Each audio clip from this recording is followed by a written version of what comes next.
नमस्कार मंडळी, सर्वांना श्री स्वामी समर्थ.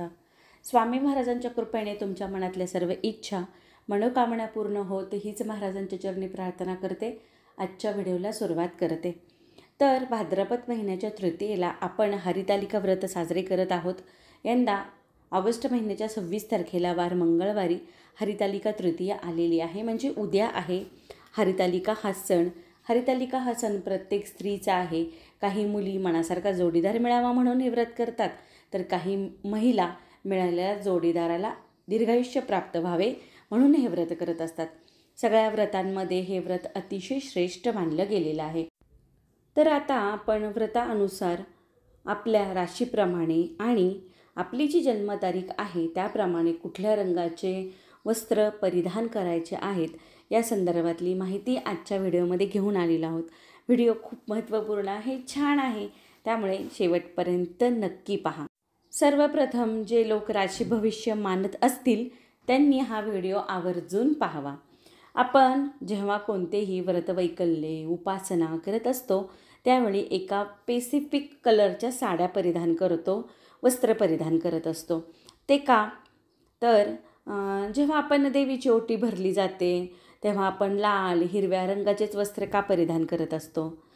तर अर्थात हिरवा रंग हा शक्तीचं प्रतीक आहे, लाल रंग हा शक्तीचं प्रतीक आहे. जे काही सेवा आपण करत असतो त्यातून येणाऱ्या सात्विक लहरी आहेत त्या खूप जास्त प्रमाणात आकृष्ट होतात आणि आपल्याकडे येण्याचं काम करतात. म्हणून आपण त्यावेळी त्या रंगाचे वस्त्र परिधान करत असतो. म्हणून हरितालिका व्रत करताना कोणत्या रंगाची साडी परिधान करायची आहे? आता बघा, जे लोक हे मानत नाहीत त्यांना काळ्या रंगाची सोडून कोणत्याही रंगाची साडी परिधान करावी त्यांनी. आणि पांढऱ्या रंगाचंही परिधान करू नये.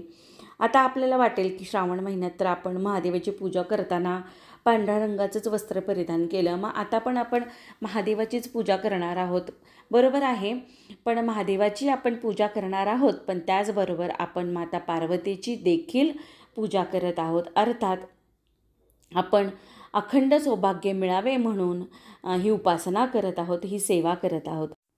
आता आपण सुरुवातीला राशीनुसार आणि तारखेनुसार कोणत्या कोणत्या रंगाचे आपण वस्त्र परिधान करायचे ते पाहायचं आहे. दोन्हीपैकी म्हणजे राशी किंवा जन्मतारीख ह्या दोन्हीपैकी तुमच्याकडे जे उपलब्ध असेल ते तुम्ही परिधान करावे. तारीख आणि रास याच्या वेगवेगळे रंग जरी असले, दोन्हीपैकी एक जरी तुमच्याकडे उपलब्ध असेल तर तुम्ही ते परिधान करावं. तर आता सुरुवातीला आपण तारखेनुसार पाहूयात. 1, 10, 19, 28 ही तारीख ज्यांची आहे जन्मतारीख त्यांनी भगवा किंवा गुलाबी रंग परिधान करायचा आहे. 2, 11, 20, 29 ही जन्मतारीख ज्यांची आहे त्यांनी लाल रंगाची साडी, लाल रंगाचं वस्त्र परिधान करायचं आहे. 3, 12, 21, 30 ही जन्मतारीख ज्यांची आहे त्यांनी पिवळ्या किंवा सोनेरी रंगाची साडी किंवा वस्त्र परिधान करायचं आहे.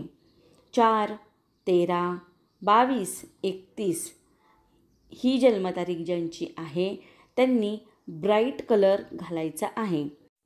त्यानंतर 5, 14, 23 ही जन्मतारीख ज्या लोकांची आहे त्यांनी हिरव्या रंगाची साडी परिधान करायची आहे. 6, 15, 24 ही जन्मतारीख ज्या महिलांची आहे त्यांनी निळ्या किंवा आकाशी रंगाची साडी परिधान करायची आहे.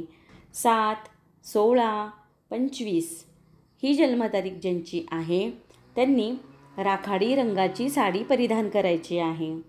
8, 17, 26 ह्या जन्मतारखेच्या महिलांनी डार्क निळ्या रंगाची साडी परिधान करायची आहे. 9, 18, 27 ह्या जन्मतारखेच्या महिलांनी परत लाल रंगाची साडी वस्त्र परिधान करायचं आहे.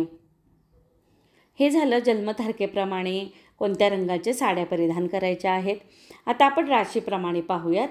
तर मेष राशीच्या महिलांनी लाल रंगाचं वस्त्र साडी परिधान करायची आहे.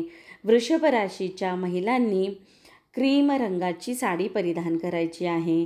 मिथुन राशीच्या महिलांनी स्काय ब्ल्यू या रंगाची साडी परिधान करायची आहे. कर्क राशीच्या महिलांनी पिवळ्या रंगाची साडी परिधान करायची आहे. सिंह राशीच्या महिलांनी गुलाबी रंगाची साडी परिधान करायची आहे. कन्या राशीच्या महिलांनी आकाशी रंगाची साडी परिधान करायची आहे. आणि तूळ रंगाच्या महिलांनी निळ्या रंगाची साडी परिधान करायची आहे. त्याचसोबत वृश्चिक राशीच्या महिलांनी लाल रंगाची साडी परिधान करायची आहे. धनु राशीच्या महिलांनी पिवळा किंवा सोनेरी रंग परिधान करायचा आहे. मकर राशीच्या महिलांनी राखाडी रंगाचे वस्त्र घालायचे आहे. कुंभ राशीच्या महिलांनी निळ्या रंगाची साडी परिधान करायची आहे. मीन राशीच्या महिलांनी पिवळ्या रंगाची साडी परिधान करायची आहे. तर ह्या झाल्या राशीप्रमाणे कोणत्या साड्या आपण घातल्या पाहिजेत, कोणते वस्त्र आपण घातलं पाहिजे. आता समजा तुमच्याकडे राशीनुसार आणि जन्मतारखेनुसार ह्या दोन्हीही कॅटेगरीमध्ये बसणारी साडी नसेल तर तुमच्याकडे काळा आणि पांढरा सोडून ज्या रंगाची साडी उपलब्ध आहे त्या रंगाची साडी परिधान करावी. काही हरकत नाही आहे. पण आजकाल की नाही आपल्याकडे खूप अशा महिला पाहायला भेटतात की ज्या सर्व गोष्टींचे नियम पाळतात.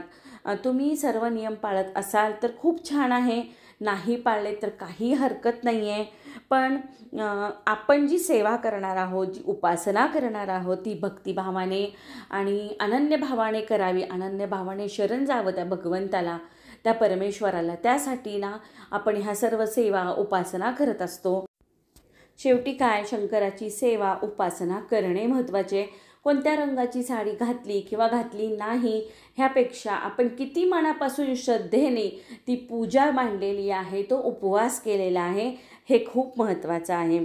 तर असा हा छोटासा व्हिडिओ आहे. बरेच दिवसांपासून कमेंट होत्या की कोणत्या रंगाची साडी आपण परिधान केली पाहिजे किंवा कोणत्या रंगाची परिधान केली नाही पाहिजे. कारण बऱ्याच ठिकाणी महादेवाची पूजा करायची म्हटलं की महिला पांढऱ्या रंगाचं वस्त्र परिधान करायला जास्त प्राधान्य देतात. मग ते चूक आहे का बरोबर आहे हे खूप प्रश्न होते. त्यासाठी केलेला व्हिडिओ आहे. कसा वाटला कमेंट करून नक्की सांगा. आवडला असेल तर एक लाईक, एक कमेंट करायला विसरू नका. ज्यांना हवा आहे त्यांच्यासोबत नक्की शेअर करा. चला तर मग आता गणपती बाप्पांचे वेध लागलेले आहेत, त्यांचे व्हिडिओ आपण लवकरच घेऊन येत आहोत. आवडलं असेल तर एक लाईक, एक कमेंट, शेअर नक्की करा. चला परत भेटू नवीन व्हिडिओमध्ये. सर्वांना श्री स्वामी समर्थ.